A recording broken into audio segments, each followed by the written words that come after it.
Good morning, everyone, and welcome to Monday's edition of Upper Michigan Today. Tia is on vacation, finally. She gets some time off. Yeah, Well deserved. yeah, I'm so excited that she's taken a minute and enjoying a little bit of summer while we still have it. Yep. And I'm super excited to have Steve Asplin as my guest co-host this morning. Well, finally Thanks we for get being together. here. Thank I you so know. much. I've been with Tia like 3 or 4 times, and finally I get to co-host with you. Just like the good old days. Yeah. Boy, that goes back some years, That doesn't does it? go back some years. I thought about pulling footage, but then I thought, Oh. do we really need to look I at looked that? so much better back then. My hair was a lot darker. Well, I'm super excited you're here. Thank you. Big stuff going on in your life. You sold your house. Yeah, sold the house. We live in Wisconsin, but we come back here pretty often. And, you know, we went from a rather, I guess you could say, a modern house. A big house. Yeah, about over 2,000 square Yeah. feet to a really rustic setting in about 500 feet. So And you're right on a lake. it's right on the lake, so it's beautiful. It's gorgeous. You wake up, and it's the loons. You hear the loons, and we had kind of trumpeter swans on the lake for the Oh, last week, so stop. it's nice. I'm really happy for you. Very relaxing. You enjoy you deserve that. Well, it's nice. I've lived my entire life by water, but now I'm literally on water almost. Oh, I can't wait. You're gonna have to send me pictures regularly so I can live that for Yeah, you. yeah, it's nice. All It really right. is nice. The water's a lot warmer than Lake Superior, too. I'm sure it is. I'm sure it, A lot warmer. I still have not even dunked into Lake Superior this year. Really? Yeah. I'm such Afraid a baby. to turning the color of your jacket? Yeah. I'm a baby. Well, let's take a look outside at Lake Yeah. Superior in the Marquette weather cam. Ooh, it's gloomy, hey? It is a little gray and gloomy, but there's not nearly the fog that is up here in Negaunee Township that was this morning. It's it's nice, it's warm, it's not too bad, and it's not rainy like it was last night. Yeah, that is nice. Yeah. Let's take a look up in Houghton. It's always It's sunny. always, it's just, It's got to be something with the camera, though. I think, don't but you look think? at, there's like a sunny spot right in the middle there. I know. Looks really pretty, actually. And there's no fog or nothing. It's Yeah. really pretty up in Houghton. It really is. Yeah, that camera, I don't know what they've done to it, but it really paints a magical scene, I doesn't it? think they did something with the Marquette camera to make it look Maybe. gloomier. Maybe. I don't All know. part of some bigger scheme. Yes, it is. Well, I don't know if you all have been following this, but pretty big deal for NASA. They've been preparing to launch Artemis. It's one of the most powerful rockets that they've ever created. Yep. And a bit of a delay this morning for a number of reasons. First, it was thunderstorms, a little bit of lightning in the area, and then they found a fuel leak. Right. They had the fuel leak that they found very early this morning, and now they pretty much scrubbed the mission because of that fuel leak, and their next window of opportunity is this Friday. Friday, okay. So we're hopefully that they'll be able to get that off. Now, there's no astronauts on this flight Right, at all. right. They're basically, what, test crash dummies? Yeah, dummies. Yeah, and they're mannequins, but they all have all sorts of sensors on them, so they're able to determine how it will affect a human or whatever. But there's a lot of science going on with this mission because it is going to the moon, orbiting and going even further than the moon. So yeah, and it'll be eventually back. the goal is to put humans back on the moon in Yep. 2025, and so this is step one. Yeah, and that's step one, because once they're on the moon and they establish a base, then they can move on to Mars. And that's all going to happen within the next decade, they say.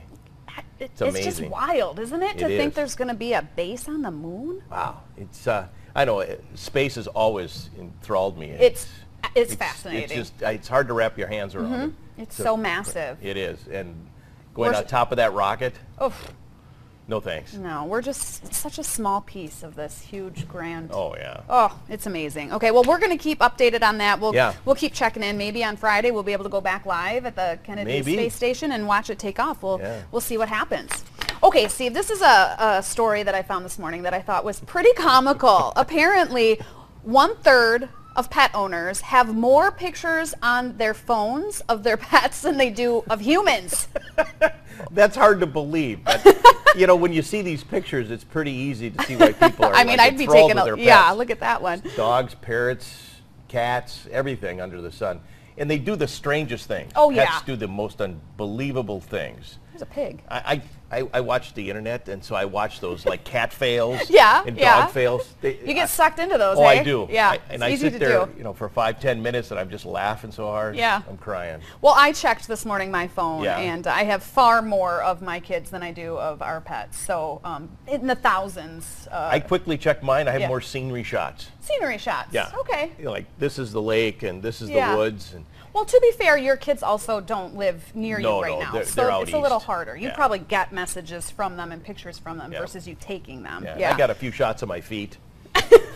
Your feet? Yeah, well, misfires, you know. You know, I thought maybe and you screenshots. really liked your feet. No. Screenshots. You know, you accidentally hit both buttons, and all of a sudden, Yeah, where it's all like, of a sudden you have 3 chins. You're like, wow, how did that end up on my don't know. phone? Yeah, those are always not very good with an iPhone. well, that's okay. It's I'm okay still to not learning. be. It's okay. All right, and with the school starting, we just wanted to remind everyone of the Box Top program. Yeah, this has been around a long time, too. Yeah, it really has, and it's such an easy way to turn your regular purchases from General Mills into supplies for your school. Right. And now it's so easy because there's an app. Yeah, I mean, it used to be you had to take Mm-hmm. get your box tops, take them back to the store, and they would redeem them and go that route. In fact, I'm so old, you know, S&H green stamps. Remember those? No. Oh, I didn't think so. I'm sure somebody out there remembers S&H green stamps. You get them from the store, and you put them in a little book, and then you turn the book in. Oh, wow. Yeah, Cool. but that goes back a long time. So Well, if you box tops are really easy. Yeah, so if you buy General Mills products, you can save the box top portion, and then you go to the app, you scan it, and then you select your school. It's super easy, and then in the end, the school wins because The school makes out very well, and you get to direct it toward that school.